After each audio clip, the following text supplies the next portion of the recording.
Hi hello friends, welcome back to my channel lavender kitchen Telugu official. ఈరోజు మనం చూపించబోయే recipe వచ్చేసి బీరకాయ మసాలా అండి. దీనికి సింపుల్ ఇంగ్రీడియంట్స్ తో చేస్తాను, ఈజీగా ఉంటుంది. ఫస్ట్ ఆయిల్ కొంచెం ఎక్కువగా వేసుకొని నేను లైట్గా ఫ్రై చేస్తున్నాను. నేను ఆయిల్లో అంటే మనం బగారా బేగన్ ఫ్రై చేస్తాం కదా, అలా కొంచెం ఎక్కువ ఆయిల్ కాకుండా ఇలా మామూలుగా ఆయిల్ వేసి ఫ్రై చేస్తున్నాను. చేసి తీసి పక్కన పెట్టుకొని ఇదే ఆయిల్లో మనం కర్రీ ప్రిపేర్ చేద్దాము. ఈజీగా అవుతుంది, గ్రేవీ కూడా బాగా వస్తుంది. చూపిస్తాను నేను నా స్టైల్లో. ఇదండి, ఇలా చూస్తే మనకి కొంచెం ఆయిల్లో కుక్ చేయగానే కొంచెం ఉడుకుతుంది. మళ్ళీ మనం మసాలాలో వేసినప్పుడు కొంచెం ఉడుకుతుంది. సో నేను కొంచెం ఫ్రై చేసుకొని తీసి పక్కన పెట్టుకుంటున్నాను. చూడండి, మనం ఇలా ఫ్రై చేసి పక్కన పెట్టుకున్నాను. నేను జీలకర్ర ఆవాలు వేసాను అనమాట. కర్రీ ప్రిపేర్ చేద్దామని ఆయిల్ వేసాను, అందులోనే ఫ్రై చేసి తీస్తున్నాను. ఆల్రెడీ ఇందులో జీలకర్ర ఆవాలు, కరివేపాకు ఉంది. ఇందులో ఆనియన్స్ వేస్తాం. మనం ఇప్పుడు ఆనియన్స్ వేసుకోవాలి. మనం ఇందులో మీ పచ్చిమిరపకాయలు వేసేస్తున్నాము. అల్లం వెల్లుల్లి పేస్ట్ చేస్తున్నా అండి. పసుపు వేయాలండి. ఇందులో కొంచెం పసుపు నేను ఎక్కువనే వాడతాను కదా.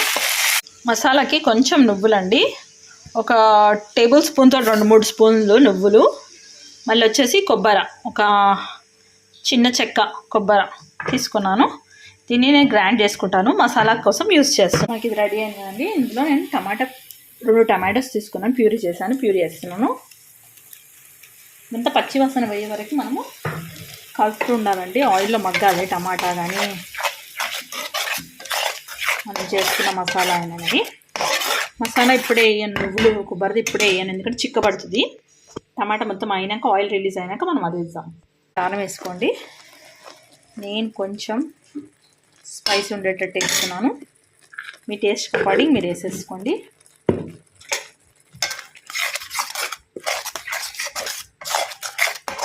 మీరు కావాలంటే ఇక్కడ నేను ఆనియన్స్ ఇలా కట్ చేసేసాను కదా, మీరు కావాలంటే పేస్ట్ చేసుకొని కూడా వేసుకోవచ్చు. సాల్ట్ చెక్ చేసుకోండి, మీకు సరిపోతుంది అనుకుంటే ఓకే, సరిపోదు అనుకుంటే కొంచెం వేసుకోండి. నేనైతే కొంచెం వేస్తున్నాను. ఇంకా మీరు అబ్జర్వ్ చేస్తే కనుక ఆయిల్ రిలీజ్ అవుతుంది చూడండి కర్రీలో. మనం ఇప్పుడు టమాటో పేస్ట్ చేసాం కదా, జార్లో వాటర్ వేసి వేస్తున్నాను నేను. ఇది కొంచెం మనకి వాటర్ కూడా దగ్గరకు అవుతాయి. మళ్ళీ ఇప్పుడు ఇందులో నువ్వులు పేస్ట్ చేసి పెట్టాం కదా, అది కూడా ఇందులో వేసేస్తున్నాను. ఎందుకంటే ఇది నువ్వులు కొబ్బరి వచ్చేసి పచ్చివాసన పోవాలి కదా, అది కూడా ఆయిల్లో ఉడికితే ఆయిల్ రిలీజ్ అవుతుంది. అందుకే నేను ఇందులో వేసేసాను. ఒక 5 మినిట్స్ వదిలేద్దాం మనం. క్లిప్పింగ్ మిస్ అయిందండి. బీరకాయలు ఉడికిచ్చినవి ఉన్నాయి కదా, వేసాను నేను ఇప్పుడే. క్లిప్ మిస్ అయిందండి, సారీ అండి. వేసేసి ఇప్పుడు ఆల్రెడీ ఇందులో కొంచెం కొంచెం ఆయిల్ రిలీజ్ అయింది కనిపిస్తుంది మనకి. ఒక 5 మినిట్స్ పెట్టాలి. ఈ గ్రేవీ అంతా మనకు వచ్చేసి బీరకాయలోకి వెళ్తుంది. మనం వేసాం కదా నువ్వులు కొబ్బరి, దాంతో టేస్ట్ చాలా రిచ్గా వస్తుందండి.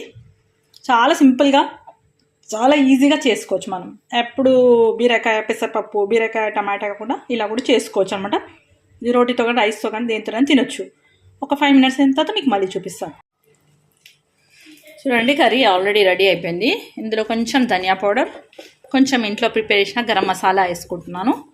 మీ కన్సిస్టెన్సీ చూసుకోండి, మీకు కావాలంటే కొంచెం వాటర్ ఎక్కువ వేసుకోండి, లేదంటే తక్కువ వేసుకోండి. ఇది సరిపోతుంది మనకి. ఇందులో ఓవర్ కుక్ చేయట్లేదు బీరకాయల్ని. కుక్ అయిపోయాయి కదా, ఆఫ్ చేస్తున్నాను.